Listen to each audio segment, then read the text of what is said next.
आज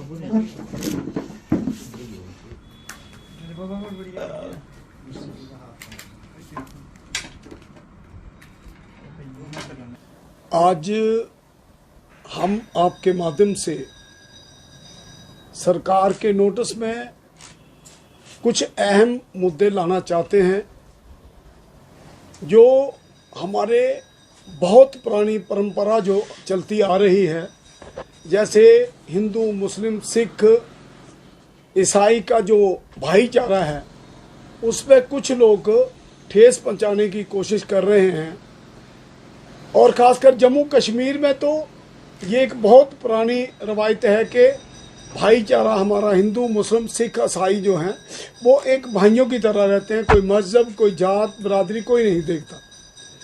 लेकिन कश्मीर में चंद लोगों ने जो शरारती अंसर थे उन्होंने कुछ इस तरह का माहौल बनाया कि आपस में हिंदू मुस्लिम का मुद्दा खड़ा कर दिया। लेकिन फिर भी सरकारें जो भी आई उन्होंने कोशिश की कि उस पर काबू पाने के लिए। और उसके बाद जम्मू का तो एक जिसे मंदिरों का शहर कहा जाता है, जम्मू प्रोविंस में तो कभी ऐसी बात सुनने को भी नहीं आती थी। लेकिन अब नवरात्रे हुए तो बिजली का संकट जो है, नवरात्रों में कभी भी बिजली जाती नहीं थी, इस बार बिजली का कट जो था वो नवरात्रों में भी आम लगा।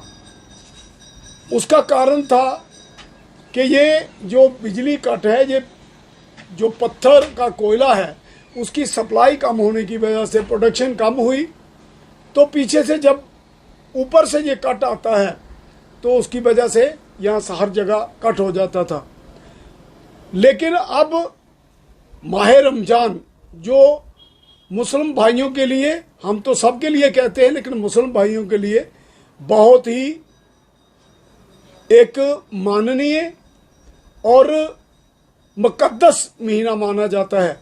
तो इसमें ये बेचारे सुबह 4 बजे उठ करके अपना रोजे की तैयारी करते हैं और शाम को रोज़ा करने के बाद फिर जब ये कुछ खाने के लिए लेते हैं तो उस वक्त ये सारे बैठ करके नमाज करके अल्लाह को याद करते हैं, खुदा को याद करते हैं। और हमारे भाई भी, हिंदू भाई भी वहाँ जा करके इनके साथ कई बार बैठ करके इनको दावत देते हैं।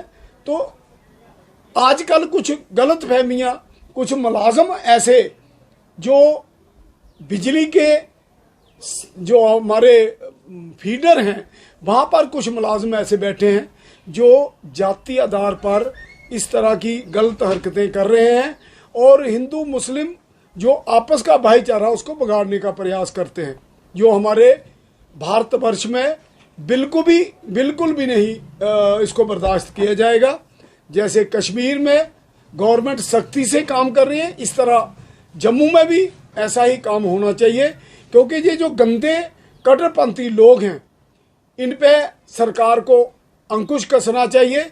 और हमारे हिंदू संगठन, पॉलिटिकल जो हमारे पार्टीज के लोग हैं या सोशल ऑर्गेनाइजेशन के लोग हैं, उन सबको मिलकर के ये देखना चाहिए कि ये अगर हमारे यहाँ माइनॉरिटी में मामडन लोग हैं तो उनके जो रोज़े का टाइम है, चाहे वो शुरू करने का सुबह का टाइम है, शाम का टाइम है, तो उसके लिए स्पेशल प्रबंध करवाने चाहिए गवर्नमेंट पे। और हमारी जो बिजली का विभाग है उस पर ये थोड़ा सा प्रेशर आना चाहिए हर एक आदमी की तरफ से कि यहाँ जहाँ गुज्जर बस्तियाँ हैं वहाँ कम कट किया जाए और बाकी जगह जो हम लोग बर्दाश्त कर सकते हैं तो उन इलाकों में ज़्यादा कट किया जाए, उनको बिजली सप्लाई किए जाए।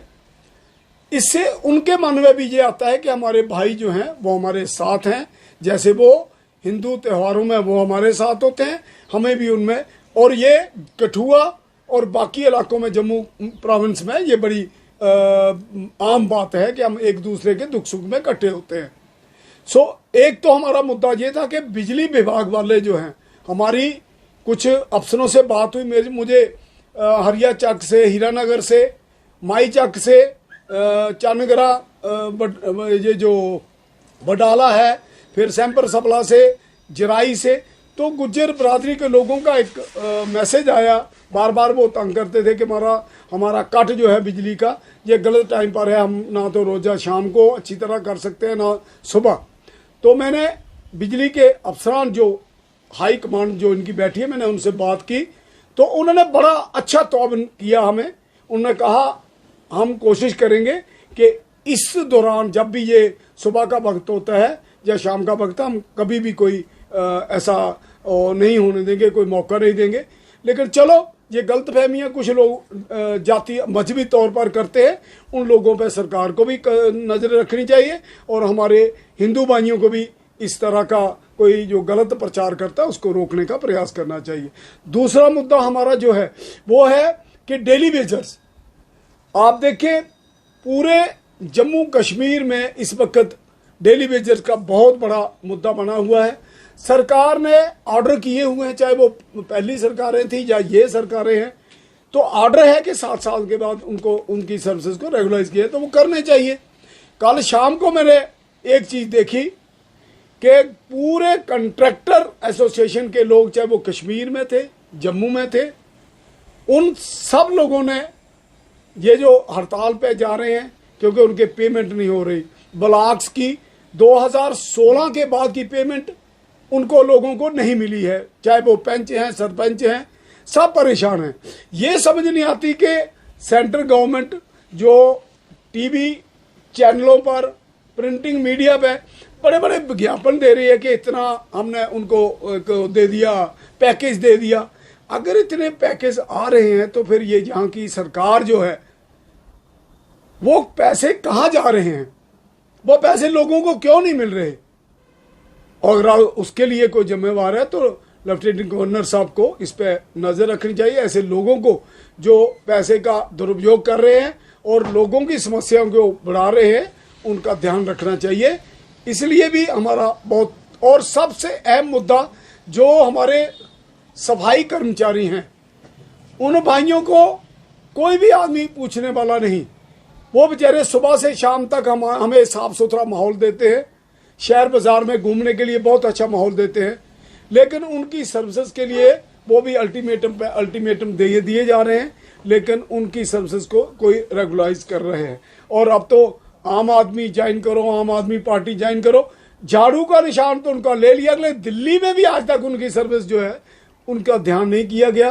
तो उनका समझ नहीं आती कि जम्मू कश्मीर में ये जो पार्टियां, छोटे छोटे लोग जो हवा की साथ चलने वाले हैं, जिनका पाँव नहीं, वो भागते हैं, कभी पता नहीं इधर मजा आ जाएगा, बिना मेहनत किए निकम्मे बनकर सिर्फ मुंह खोल के कि हमें खाने को मिल जाए। मेहनत करो, किसी भी पार्टी में करो, मेहनत करके अगर आप आगे निकलते हैं तो कोशिश करिए।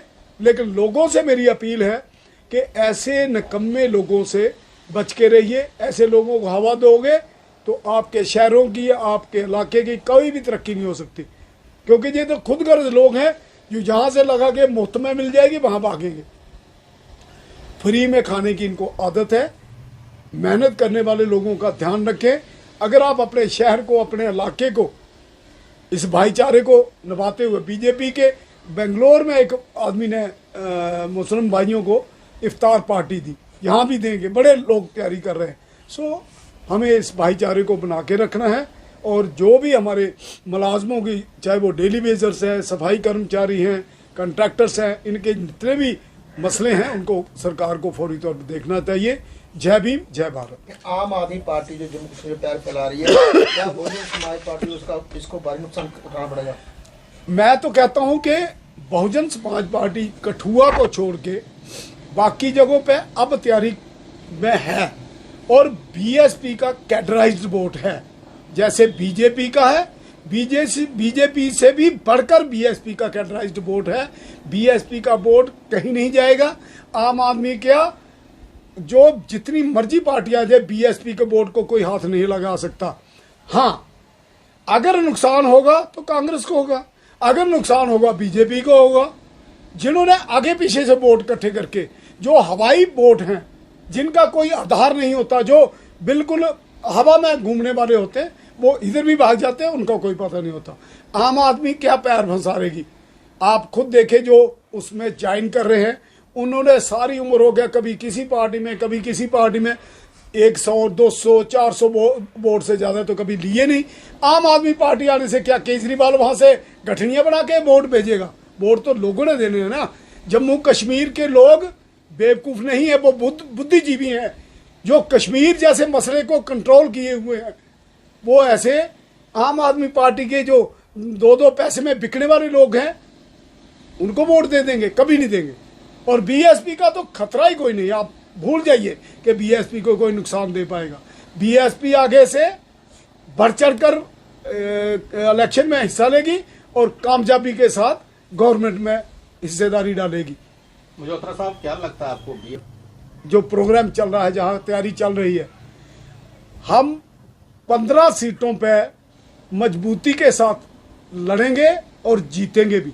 रहा कश्मीर का, क्योंकि बहन जी हमारी जो नेशनल प्रेसिडेंट हैं, कश्मीर में मेरे पास एनसी और पीडीपी के कोई 7 एमएलए ज्वाइन करने के लिए, कईयों ने ज्वाइन भी किया हुआ था। वहाँ के चेयरमैन जो डीडीसी के बीडीसी के, वो बहुत सारे कश्मीरी लोग जो थे वो एनसी पीडीपी कांग्रेस बीजेपी से दुखी होकर के वो कहते थे कि बहन जी का आशीर्वाद मिले तो हम चलते। लेकिन बदकिस्मती हमारी है कि बहन जी की तरफ से हमें कश्मीर में मिलिटेंसी को देख करके हमें इजाज़त नहीं मिली। उसकी वजह से वो बेचारे, उन्होंने किसी न किसी जगह तो जाना था, वो हम उनको अकोमोडेट करेंगे। ये हमारी एक कमजोरी रही। नहीं तो कश्मीर में मुझे पता था कि वहाँ 10-15 सीटें हमारी बड़े आराम से आ सकती थी, क्योंकि लोग बहुत ज़्यादा बहन जी के आशीर्वाद को चाहते हैं। अभी अगली मीटिंग में हम बहन जी से बात करेंगे, देखेंगे क्या होता है।